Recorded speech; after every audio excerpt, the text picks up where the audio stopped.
यो विशेष गरी देशैभरिका न्यायालयमा खोजी खोजी मिसिलहरू डढाउने छानी छानी कहाँको फाइल खरानी बनाइयो भनेर रवि लामिछानेको 11 नम्बरको फाँटमा छानी छानी संरचना जलाउने तोडफोड गर्ने प्रमाण नष्ट पारेर उम्किने दाउ हेरेको पाइएको छ। काठमाडौँ जिल्ला अदालतमा चाहिँ रविसँग जोडिएको फाइल चाहिँ जलेको छैन, जलेको छैन। किन सँगै राखिएको माया राईको फाइल चाहिँ निकालेर जलाइएको छ। भन्दा के भन्यो भने रविको फाइल जलाइयो भनेर भन्यो नि।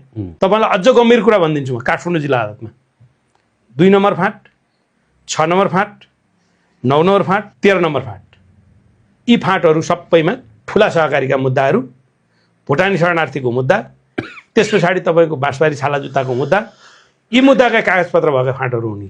कतिपय अभियान फाँट पनि छन् त्यहाँ। त्यसमा सबै फाँट जल्या छ। रविको मुद्दा कतिमा थियो? 13 नम्बर फाँटमा थियो। रविको मुद्दासँग पछाडि पूरक अभियोग लागेर ल्याएको मुद्दा कसको थियो?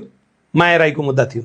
नेपाली काङ्ग्रेसको सांसद माया राई, जो रविलाई जुन सहकारीको मुद्दा लगाइएको छ त्यही सहकारीको सञ्चालन संरक्षण गर्न सक्ने बेलासम्म गर्यो नि काङ्ग्रेसले। जब भत्ता बुझ्न जाँदा गेटमा प्रहरीले देखेन भनेर तपाईहरु जस्तै मिडियाकर्मी साथीहरूले भनेपछि प्रहरी समात्न बाध्य भएर समातेर लिएर आएर पूरक अभियोग लगाएको त्यो फाइल छुट्टै हुन्छ। त्यसलाई हामी कानुनी भाषामा लगाउको फाइल भन्छौँ।